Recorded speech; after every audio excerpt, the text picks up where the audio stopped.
Bago ang lahat, pumasok na sa number 3 ang Denver Nuggets, pinahirapan pa ng konti ng Portland sa overtime, 137-132. Another triple-double kay Nikola Jokic, 35 points, 14 rebounds, 13 assists, 5 steals at 2 blocks.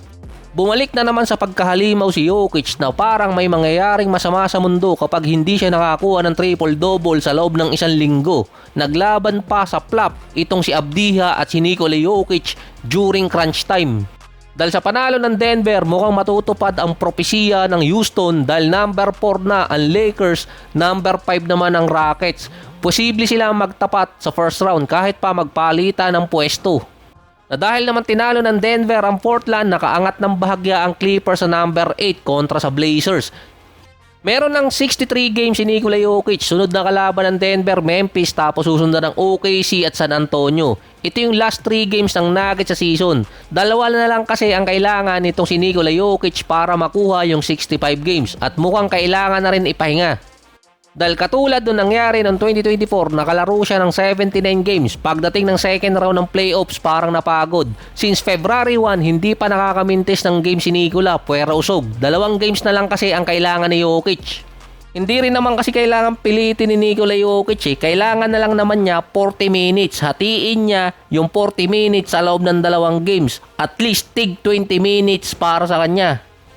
Si Victor Wembanyama, kung kailan pa siya nangampanya, dun pa siya nadisgrasya. Nagkaroon siya ng rib contusion injury nang mabangga niya si Paul George sa game ng San Antonio at Philadelphia. Based naman kay Coach Mitch Johnson, positive pa rin naman ang nangyari kay Wemby dahil natapos niya yung first half. Hindi nga lang siya nakabalik sa second half dahil sa injury. Pero kung titingnan, bad decision yung ginawa ni Wembanyama. Malamang sa comment section sasabihin, marunong ka pa. Kaya pinilit ni Wemby na maglaro until matapos yung first half dahil meron siyang isang game na 17 minutes versus Wizards, December 18 yun.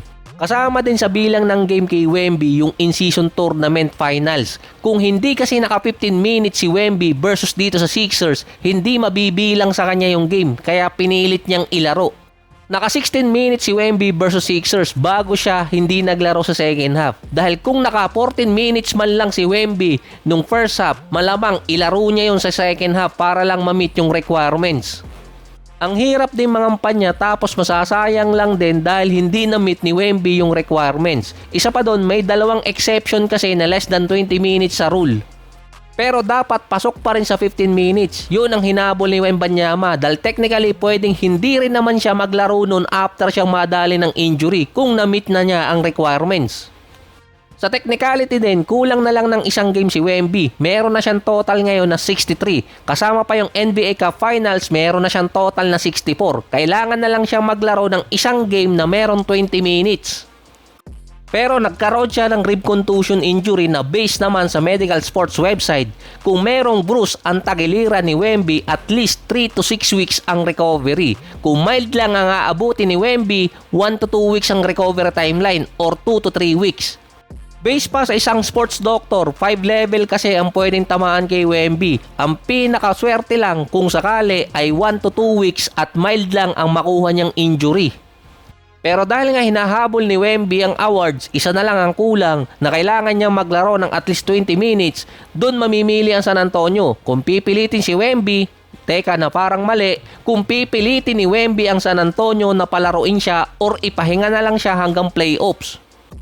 Or hindi niya na maabot ang 65 games. At isa pang masaklap doon, kung hindi niya makukuha yung eligibility rule, panonoorin niya si Chet Holmgren na tanggapin yung Defensive Player of the Year.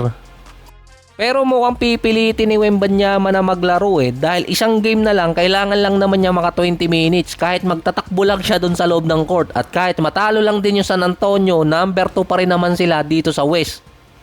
Ang bearing na lang kasi ng laro ng San Antonio ay kumaagawan pa nila sa pwesto yung Thunder kasi kapag nanalo ulit ang Thunder ng isa or dalawa, hindi na nila aabutan yung OKC.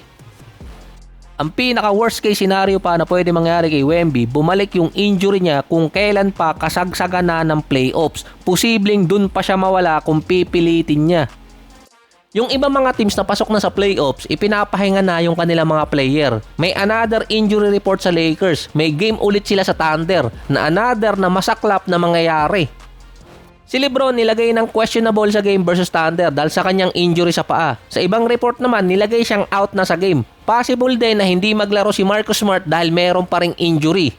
Halos tas-tas si Lebron dun last game kalaban yung Mavericks. Mas okay din makakalaban ni KD sa first round itong si Lebron kesa hindi makalaban si na Lebron dahil sa injury.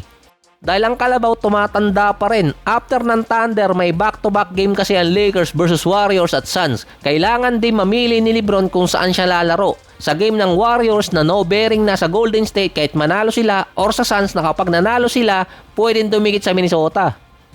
Mas better option pa rin na ipahinga si Lebron kumpara sa ilaban pa siya versus Thunder. Ang bibilis na mga guards doon tapos hindi pa ginagamit ni SGA ang kanyang mahiwagang flop. Tapos nag-trending pa na yung mga referee suot pa ang signature shoes ni SGA. Wala ka talagang laban dun, pagalingan at pakapitan. Kaya pala lagi nakakakuha ng foul itong si SGA, may pasapatos.